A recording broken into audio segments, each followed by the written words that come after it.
It's really bright in here. All right, this is my first story slam.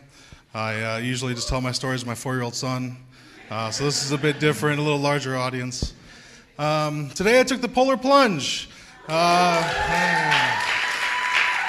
It's for the Special Olympics. It was a great time.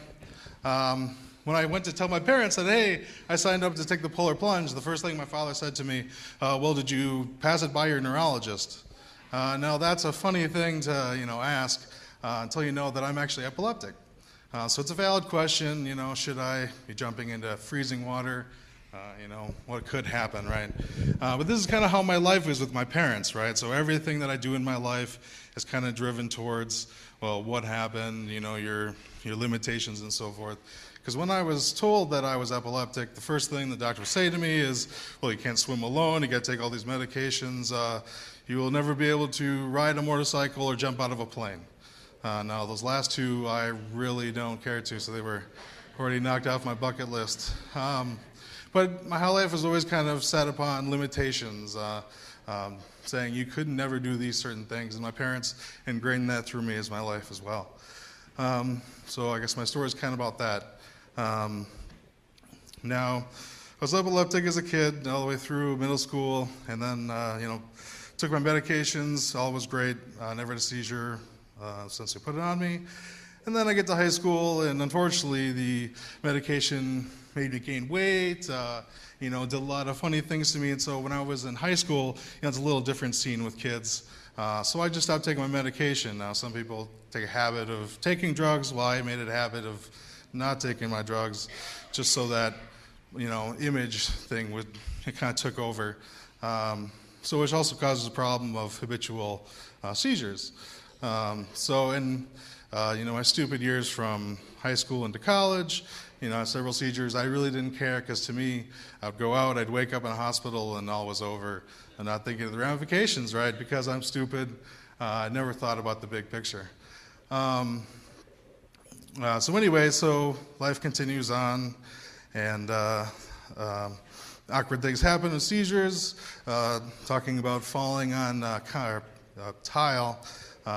One day I felt like I was going to have a seizure at work, and so I'm like, well, genius idea would be to go to the bathroom right now, so that if maybe I have a seizure, I'd be in the bathroom. So which happened. So I went to the bathroom. It's like, I'll just calm down.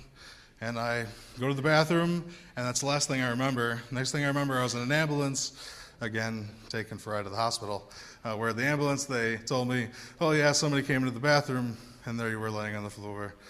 For the rest of the time I worked there, it was incredibly uncomfortable between me and that gentleman, thinking with that image all the time.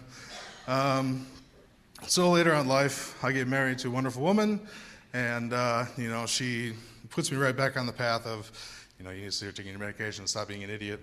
And then we had a son, and then it became real. So now, I really have to take care of myself, not only for myself and for, me and my wife, but now for a son, because, I can't be having a seizure when I'm trying to be taking care of my son, maybe alone.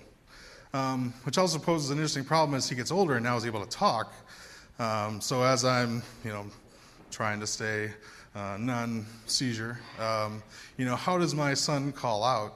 A lot of things, everybody's got a cell phone probably, and I don't know how many people have landlines, but this is something now we think about. So my epilepsy still is in my life. So I'm trying to think of, okay, now I have to get a landline, now I have to teach him how to use 911.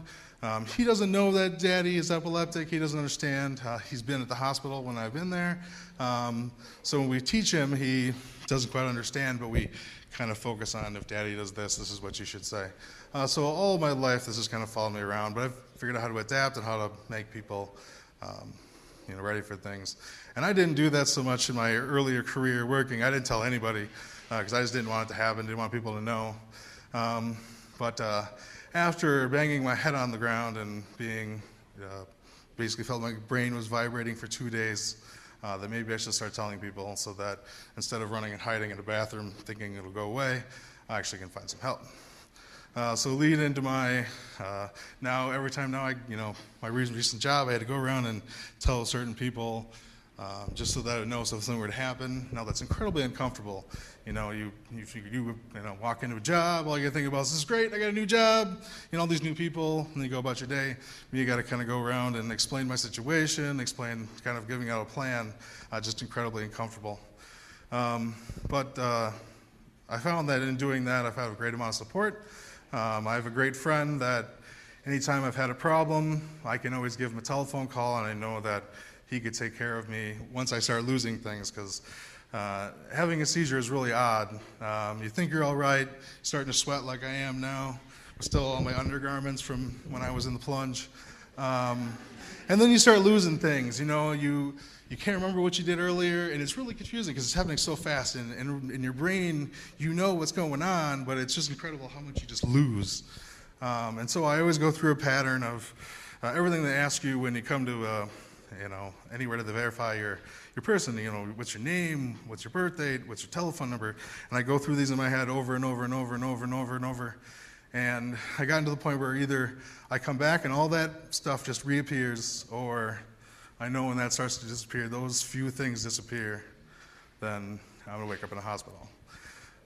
So now, coming out of being completely stupid, all the scars mentally, physically in my mouth, biting, I come out of it in the end that now I got to take care of myself because I see a bigger picture instead of just whatever, it's just me. I can just wake up and we'll just start a new day.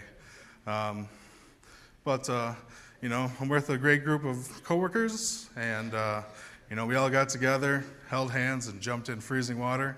And here I am, so I didn't have a seizure. And that's my story.